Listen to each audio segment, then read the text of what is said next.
Bismillahirrahmanirrahim. Assalamualaikum warahmatullahi wabarakatuh. Sahabat-sahabatku semua dimanapun saat ini sahabat-sahabat berada, jumpa lagi sahabat dengan channel Yadi Eti.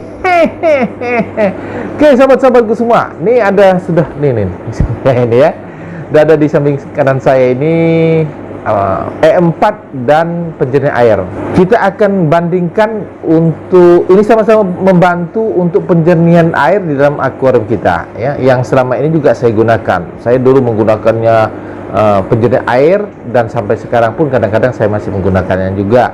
Tapi sekarang juga saya sudah menambah dengan penggunaan atau menggunakan E4 untuk turut membantu menjernihkan air di dalam akuarium. Nah, saya akan bahas tuntas nanti ya, perbandingannya positif dan negatifnya di antara kedua zat ini. Oke, namun alangkah baiknya kalau sahabat-sahabat semua intro dulu ya. Intro dulu.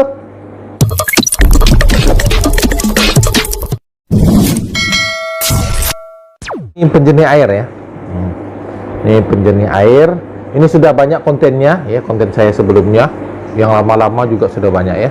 Sebelum saya berkolaborasi dengan probiotik E4. Baik, kita akan bacakan dulu ya. Ini saya mau ambil kacamata dulu ya. Jernih air ini dapat menjernihkan air akuarium dan juga mampu membasmi jamur, bakteri dan virus pada ikan. Oke. Pemakaiannya yang tertulis di sini ya, 1 sendok teh untuk 60 liter air. Tapi biasa saya menggunakan pakai tetes ya, ada 4 tetes ya, ada 3 tetes. Oke ya. Kita bahas ini dulu. Ini bukanlah probiotik ya. Ini adalah, kalau kita perhatikan dari, karena tidak ada penulisan bahannya, apa saja bahannya, dari bahan apa ya. Ini tentu mungkin ya, ini kemungkinan besar ini dari bahan kimia ya. Jadi penggunaan ini ke dalam akuarium sahabat tentu harus hati-hati ya. Selama saya bikin konten ini, saya kan pakai tetes ya. Nah, kemudian sahabat-sahabat ada yang pakai tutup botol. Ada yang pakai tutup botol. Ini mungkin 1 tutup botol atau 2 tutup botol lah dalam satu akuarium yang ukuran 100 x 40 x 40. Saya menggunakannya cuma 4 tetes. Dia curhat, katanya ikannya pada lemes, udah mau mati. Nah, selama saya menggunakannya hanya dengan pakai tetes, alhamdulillah tidak pernah mengalami ikan saya mempunyai efek yang negatif begitu ya dengan penjernih air ini, alhamdulillah. Namun sahabat, penggunaan penjernih air ini selain harus tadi ya menggunakan takaran yang benar ya, menggunakan aturan takaran yang benar, juga selama saya menggunakan ini tidak semuanya akuarium yang airnya botok itu bisa dijernihkan oleh ini. Ada yang tidak bisa dijernihkan misal ya. Tapi kalau yang di konten saya itu betul ya, ada yang airnya kabut putih, saya pakai ini dalam 3 jam bisa jernih, bisa. Kemudian ada juga tapi itu misal katakanlah dari 10 ada 1 atau 2 lah yang error ya, yang tidak bisa jernih ya. Nah itu kan artinya dia tidak otomatis bisa menjernihkan air akuarium itu dengan kotoran apapun, tidak ya. Hanya yang tertentu saja yang bisa dijernihkan oleh ini. Dan itu pun takarannya juga harus tertentu agar tidak membahayakan ikan-ikan kesayangan kita. Selain tidak bisa menjernihkan air yang berbagai macam buteknya, kotornya begitu ya, ini juga tidak bisa membantu, ingat ya, tidak bisa membantu bakteri baik atau bakteri pengurai ada di dalam akuarium. Jadi ini kan bahan kimia dia ya. Jadi bukan semacam probiotik dia atau semacam bakteri starter gitu ya, yang bisa membantu agar bakteri baik berkoloni di akuarium. Jadi ini tidak bisa membantu begitu. Nah, ini juga harus didukung dengan ya sahabat, ini juga harus didukung dengan bakteri yang ada di dalam filter kita. Jadi kalau bakterinya tidak ada di dalam filter kita ya, kalau dengan ikan mas koki misalnya kotoran yang banyak ya,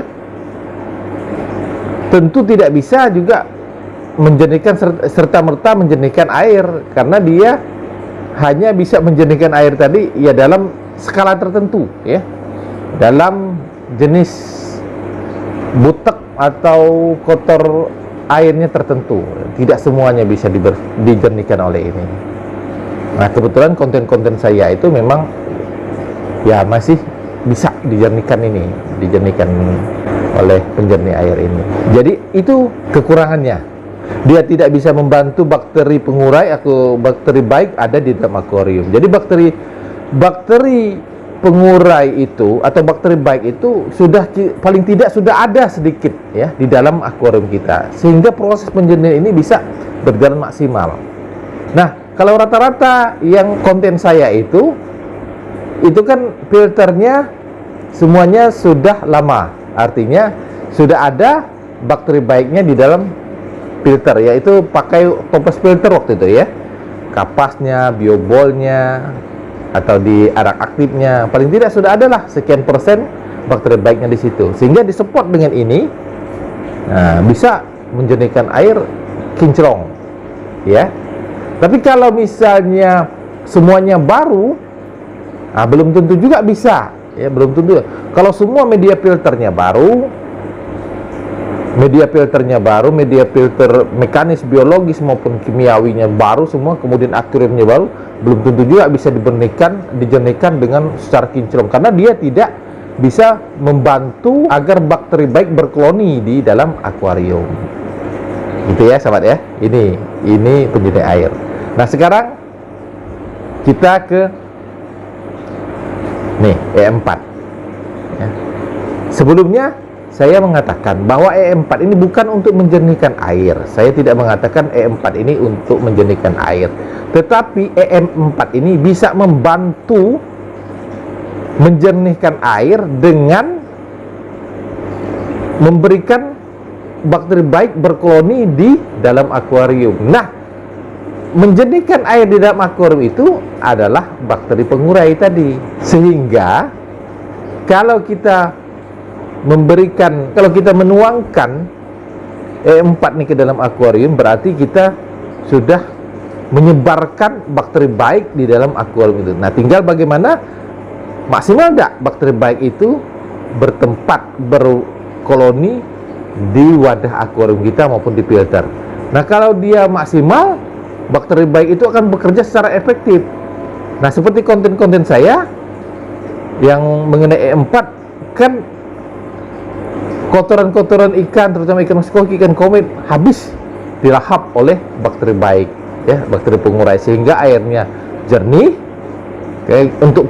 Untuk asupan makan bakteri baik ini kan adalah kotoran-kotoran ikan, sehingga airnya jernih ya, jadi dia mensupport untuk bakteri pengurai itu ada di dalam akuarium, semacam bakteri starter ya.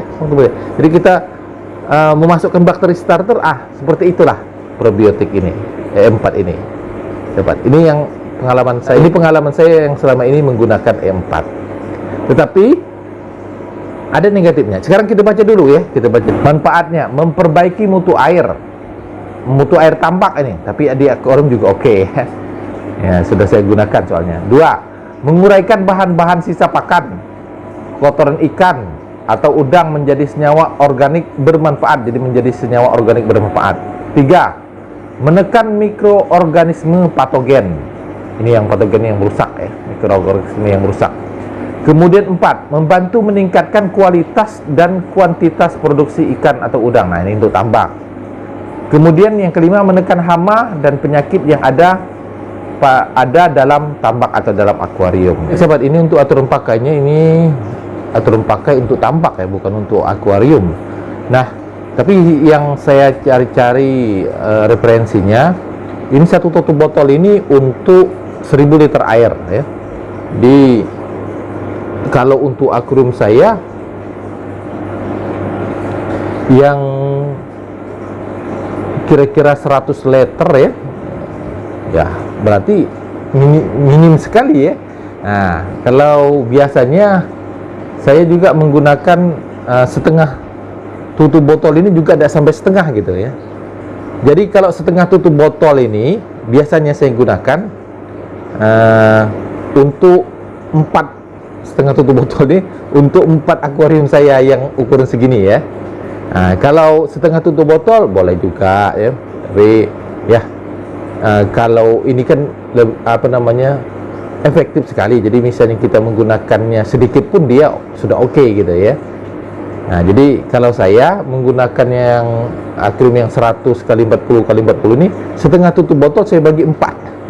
Ya, hemat bener ya. Ya, tapi alhamdulillah hasilnya ya, alhamdulillah ya, bisa menguraikan, bisa ya, bakteri baiknya bisa menguraikan kotoran-kotoran dalam akuariumnya, dan airnya kinclong-kinclong ya. Ya, ya. Jadi hanya setengah tutup botol dibagi 4 lagi nih. Antara dua ini. Nah, silakan sahabat menggunakan. Kadang-kadang pun saya menggunakan yang kedua-duanya. Tapi sesuai ukurnya masih terukur semua sahabat. Kadang-kadang saya hanya menggunakan ini dulunya ya. Nah, sekarang saya kadang-kadang hanya menggunakan ini. Kadang-kadang iseng juga menggunakan kedua-duanya. Tidak masalah selama semuanya dalam dosis dan takarannya terukur ya. Selama masih dalam dosis dan takarannya terukur, hasilnya ya alhamdulillah. Cuman ini sekarang yang negatifnya ini ya sahabat, kalau ini negatifnya, dia kalau sudah jalan 5 harian air akan hijau ya, air akan hijau. Cara mengatasinya dengan menggunakan lampu UV ya. Saya menggunakan lampu UV di sini, airnya tidak hijau nih seperti ini ya. Nah, kalau sudah tidak hijau, lampu UV-nya dimatikan. Jadi kita menggunakan semua serba efisien gitu sahabat ya, efektif dan efisien. Jangan kalau sudah penggunaan lampu UV-nya juga sudah oke, sudah bisa mengklirkan ya, menjadikan air yang hijau tadi, ya sudah, jangan dipakai lagi, jangan digunakan lagi ya. Nah, itu mubazir ya enggak.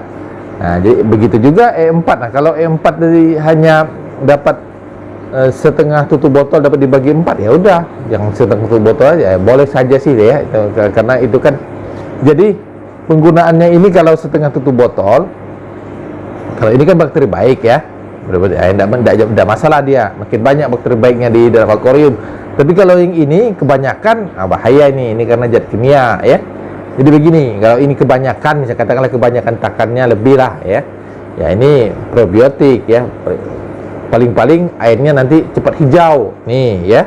Tapi kalau ini, kalau kebanyakan, nah itu tadi ada sahabat yang sudah pernah melakukannya, ikannya lemes ya, hampir mati katanya ya. Saya tidak tahu kelanjutannya, pokoknya sampai hampir mati katanya ya. Nah, dari itu nggak ada lagi dia muncul, ikannya hidup kah atau mati, saya tidak tahu ya. Cuman dia katanya cepat-cepat ngurasnya lagi, membuangkan airnya yang kelebihan dari pemakaian ini tadi ya. Jadi itu sahabat ya. Jadi sekali lagi, semua terpulang kepada sahabat, apakah menggunakan ini atau menggunakan ini. Dan ada satu lagi, kalau sahabat juga tidak menggunakan ini, tidak masalah. Tidak menggunakan ini, tidak masalah ya. Ini kan hanya untuk pemicu ya, mempercepat gitu ya. Tapi kalau sahabat tidak menggunakan, tidak apa-apa.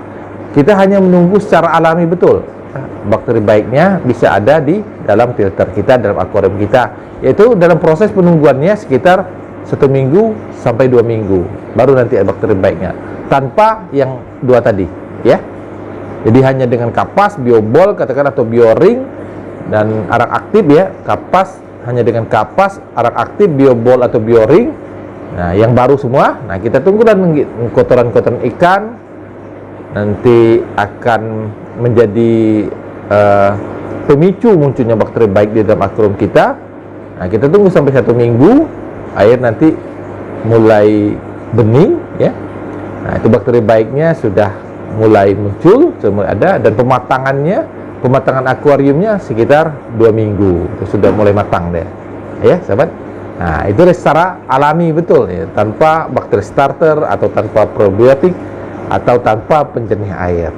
Oke sahabat, nah ini semoga bermanfaat sahabat ya, terutama bagi sahabat-sahabat pemula yang bingung. Ini ada juga yang kemarin bertanya ya, airnya keruh terus gitu, udah berbulan-bulan keruh. Nah, inilah solusinya, ini sudah saya sampaikan, semoga bisa diterapkan di akuarium sahabat-sahabat semua.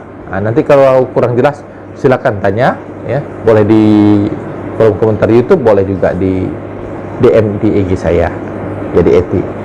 Baik sahabat, demikian yang bisa saya share di kesempatan kali ini. Mohon maaf sahabat bila ada kata-kata saya yang salah. Saya akhiri, wassalamualaikum warahmatullahi wabarakatuh.